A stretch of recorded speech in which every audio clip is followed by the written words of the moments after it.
मित्रों नमो नमः। आप सभी का जीके एजुकेशन वैली में हार्दिक स्वागत है। अब देखिए, जैसा कि आपको पता है कि शाम के समय आपको हिंदी का प्रैक्टिस सेट मिलता है, जिसमें आपके 20 अति महत्वपूर्ण प्रश्न होते हैं आपके, और पूरा का पूरा हिंदी व्याकरण हम कवर करा लें। तो देखते हैं पहला प्रश्न आपका क्या है। अब देखिए, 4 तक शायद एक वीडियो पढ़ चुकी थी, लेकिन 5 से नहीं पढ़ा था। तो देखिए 5वें सवाल से देख लेते हैं, 5वें प्रश्न से। देखिए 5वां प्रश्न कह रहा है कि हिंदी की विशिष्ट बोली ब्रज भाषा किस रूप में सबसे अधिक प्रसिद्ध है। तो ये भाषा आपकी काव्य भाषा के रूप में सबसे ज़्यादा प्रसिद्ध है, और ये किस हिंदी के अंतर्गत आती है। तो आपको बता दें, जो ब्रज भाषा है आपकी, ये किसके अंतर्गत आती है? पश्चिमी हिंदी के अंतर्गत आपकी आती है।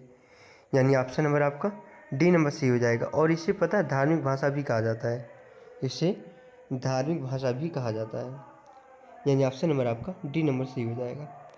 अगला प्रश्न, भारतवर्ष में हिंदी को आप किस वर्ग में रखेंगे। तो आपको बता दें, भारतवर्ष में हिंदी को राजभाषा के रूप में रखा जाता है, और अनुच्छेद 343 के अंतर्गत ये बात कही गई थी कि हिंदी भारत की राजभाषा है। ठीक है, 343 से 351 तक इसका विकास किया गया है। यानी ऑप्शन नंबर आपका एक सही हो जाएगा। अगला प्रश्न क्या है, ढूंढाली बोली है, तो ढूंढाली आपकी कहाँ की है।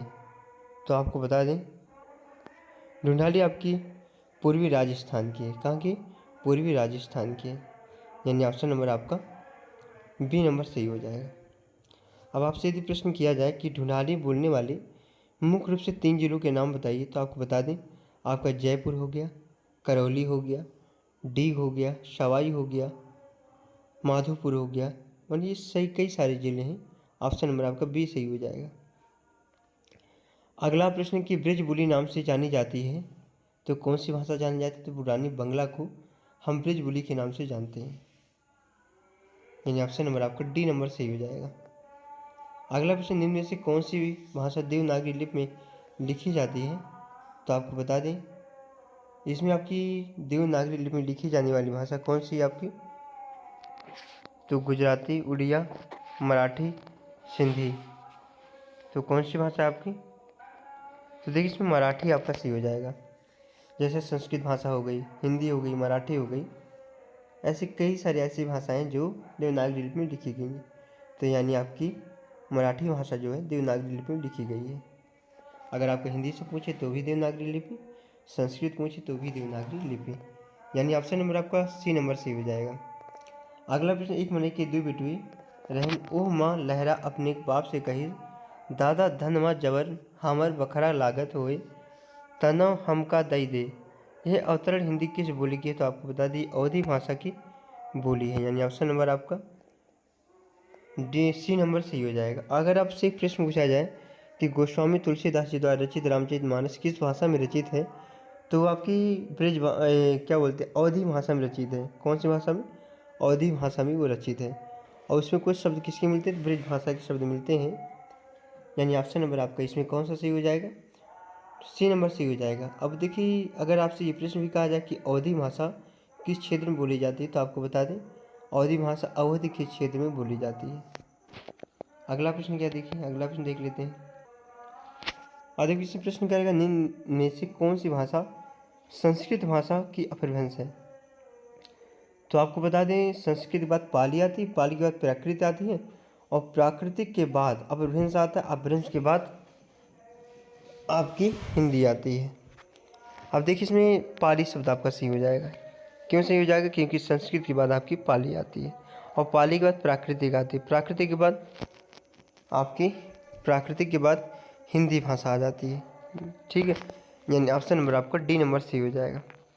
अगला प्रश्न, अधिकतर भारतीय भाषाओं का विकास किस लिपि से हुआ है। तो आपको बता दें, अधिकतर भारतीय भाषाओं का ये आपका ब्राह्मी लिपि से हुआ। किस लिपि से हुआ है? ब्राह्मी लिपि से हुआ है आपका। अधिकतर भाषाओं का विकास किस लिपि से हुआ? तो आपकी ब्राह्मी लिपि से हुआ है। यानी ऑप्शन नंबर आपका डी नंबर सही हो जाएगा। अगला प्रश्न, हिंदी भाषा किस लिपि में लिखी जाती है। देवनागरी लिपि में लिखी जाती है। ऑप्शन नंबर आपका सी नंबर सही हो जाएगा। अब देखिए, इसकी यदि चर्चा करें तो देवनागरी जो लिपि है ये आपकी भारतीय लिपि। अगर आपसे पूछा जाए कि राष्ट्रीय लिपि कौन सी है, तो भारत की लिपि देवनागरी लिपि ही है। और बाकी कई सारी भाषाएं, कई सारी लिपियां हैं। यानी इस प्रश्न में आपका सी नंबर सही हो जाएगा। अगला प्रश्न, वर्तमान हिंदी का प्रचलित रूप क्या है? तो खड़ी बोली, यानी ऑप्शन नंबर आपका सी नंबर सही हो जाएगा। अगला प्रश्न, हिंदी भाषा की बोलियों के वर्गीकरण के आधार पर छत्तीसगढ़ बोली में तो पूर्वी हिंदी की छत्तीसगढ़ भाषा होती है। अवधी हो गई, बघेली हो गई, छत्तीसगढ़ी हो गई, ये सारी की सारी भाषाएं आपकी पूर्वी हिंदी के अंतर्गत आती हैं। अगला प्रश्न, निम्नलिखित में से कौन सी पश्चिम हिंदी की बोली नहीं है? तो आपको बता दें, आपकी बघेली नहीं है, बघेली पूर्वी की आती है, यानी ऑप्शन नंबर आपका सी नंबर से डी नंबर सही हो जाएगा। भारतीय संविधान में किस अनुच्छेदों में राजभाषा संबंधी प्रावधानों का उल्लेख है? तो 343 से 351 तक, यानी ऑप्शन नंबर आपका ए नंबर सही हो जाएगा। अगर आपसे प्रश्न किया जाएगा कि भारतीय हिंदी दिवस कब मनाया जाता है, तो आप बताएंगे 14 सितंबर। अगर आपसे पूछा जाएगा अंतर्राष्ट्रीय हिंदी दिवस कब मनाया जाता है, तो 10 जनवरी को मनाया जाता है। ठीक है, 14 सितंबर को हिंदी दिवस, भारतीय हिंदी दिवस, और 10 दिसंबर बोले ना अभी, क्या बोले थे, जो डेट बोल रहे थे अभी हम, तो उस तारीख को अंतर्राष्ट्रीय हिंदी दिवस मनाया जाता है। 10 अक्टूबर शायद बोले। ठीक है, आगे देख लेते हैं। दक्षिण भारत हिंदी प्रचार सभा का मुख्यालय कहाँ पर स्थित है? तो चेन्नई में स्थित है, यानी ऑप्शन नंबर आपका सी नंबर सही हो जाएगा। हिंदी भाषा के विकास का सही अनुक्रम कौन सा है? तो इसमें देखो, सबसे पहले पाली आएगी, प्राकृतिक आएगी, फिर अपभ्रंश आएगी, फिर हिंदी, यानी ऑप्शन नंबर ए नंबर सही हो जाएगा। संविधान के अनुच्छेद 351 में किस विषय का उल्लेख किया गया है? तो संघ की राजभाषा, उच्चतम न्यायालय की भाषा, पत्राचार की भाषा, हिंदी के विकास के लिए निर्देश दिए गए। इसका ऑप्शन क्या सही हो जाएगा? तो इसका ऑप्शन आपका डी नंबर सही हो जाएगा। हिंदी के विकास के लिए निर्देश दिए गए। धन्यवाद, नमो नमः। यदि ये वीडियो आपको अच्छी लगे तो वीडियो को लाइक करिएगा, शेयर करिएगा, चैनल को सब्सक्राइब करिएगा, और कृपया आप लोग सपोर्ट करें हमारा।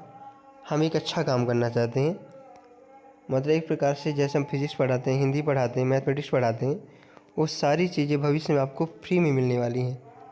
जो वाला कैसा जो नहीं पढ़ पा रहा है, इस प्लेटफॉर्म के माध्यम से वो फ्री भी पढ़ सकता है, और सारी चीज़ आपको प्रोवाइड कराएंगे। धन्यवाद, नमो नमः।